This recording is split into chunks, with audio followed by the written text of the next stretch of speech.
नमस्ते आदाब। मैं हूँ गोल्डन और आप सभी का स्वागत है गोल्डन ग्लिस स्टोरीज की दुनिया में। आज की कहानी है रानी और उसकी कामचोर पति राजा। एक समय की बात है, नदी किनारे बसी एक छोटे से गांव लक्ष्मणपुरा में राजा नाम का एक लड़का रहता था। राजा को हर वक्त नींद आता रहता था। इस वजह से वो कोई भी काम ठीक से कर ही नहीं पाता था।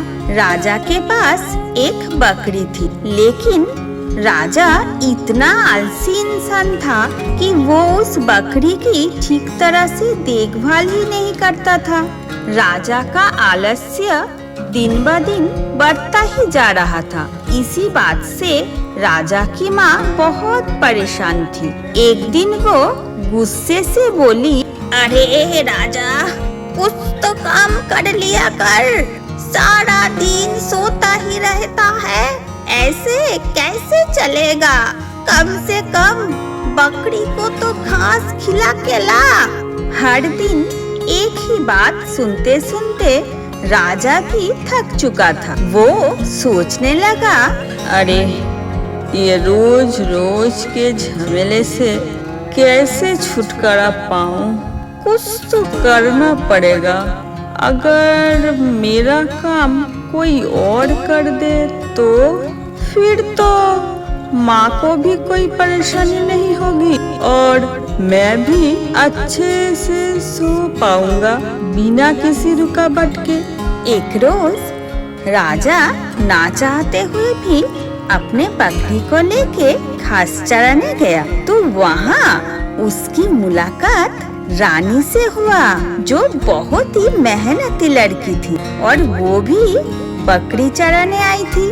राजा रानी को देख के बहुत खुश हो गया, क्योंकि जैसा उसने सोचा था रानी बिल्कुल वैसी थी। राजा के दिल में ख्याल आया, अरे वाह, अगर मैं रानी से शादी कर लूं तो बकरियों की देखभाल तो रानी कर ही लेगी और मैं पूरे दिन सुकून से सो पाऊंगा। बस और क्या था। शुभ मुहूर्त में राजा और रानी की शादी संपन्न हुआ।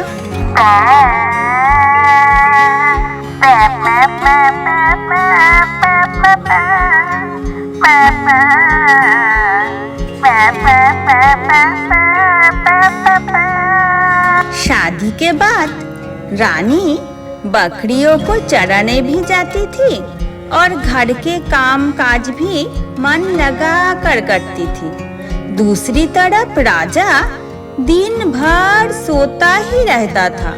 ऐसे ही दिन बीतता गया। अकेली घर का सारा काम करते करते रानी थक चुकी थी। एक दिन पूजा करते वक्त रानी देवी माँ से बोली, माँ, मेरे पति राजा सारा दिन सोता ही रहता है, उसे अपनी जिम्मेदारी का कुछ भी एहसास नहीं।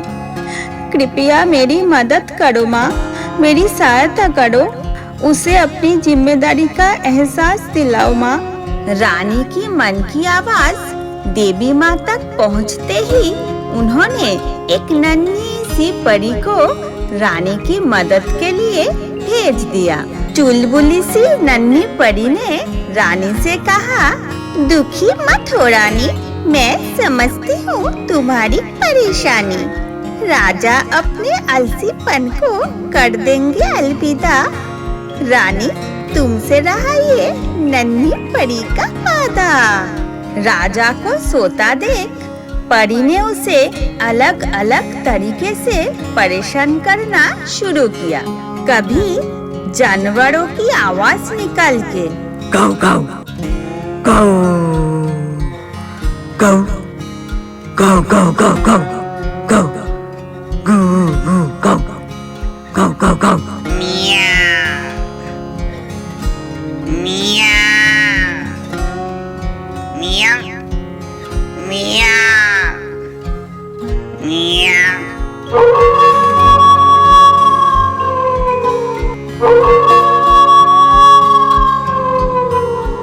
कभी चुड़ैल बन के सपनों में डरा की। राजा, उठ जा, उठ जा, और कितना सोएगा? राजा, उठ जा। और कभी गुदगुदी करके और बाल नोच के। कुछ दिनों ऐसा ही चलता गया। परी की हरकतों से राजा बुरी तरह से परेशान हो चुका था। एक दिन रोते रोते चिल्लाते हुए राजा ने कहा, अरे हो कौन तुम? क्या चाहती हो? क्यों परेशान करके रखा है मुझे? सोने क्यों नहीं देती हो? बोलो बोलो, ऐसा क्या करूं मैं जिससे तुम मेरा पीछा छोड़ोगी? अब नन्ही सी परी राजा के सामने आई और बोली, सुनो राजा, पूरे दिन सिर्फ तुम सोते ही रहते हो और कुछ भी काम नहीं करते। तुम्हारी पत्नी दिन भर इतनी मेहनत करती है और तुम सोते ही रहते हो। मैं तुम्हें तब तक सोने नहीं दूंगी जब तक तुम अपनी पत्नी की मदद करना शुरू नहीं करते। राजा के पास दूसरा कोई विकल्प तो था नहीं, तो हर दिन राजा रानी की मदद करने लगा। ऐसे ही दिन बीतता गया और राजा को काम करने की आदत हो गया और वो कामचोर से जिम्मेदार बन गया और राजा रानी खुशी खुशी अपनी जिंदगी बिताने लगे। तो इस कहानी से हमें ये सीख मिलती है कि आलस की वजह से जीवन में परेशानियां बढ़ने लगती है। हालांकि मेहनत और परिश्रम से ही जीवन में खुशियां लाई जा सकती है। आज की कहानी यहीं पर हुई समाप्त। फिर मिलेंगे किसी और कहानी के साथ। धन्यवाद।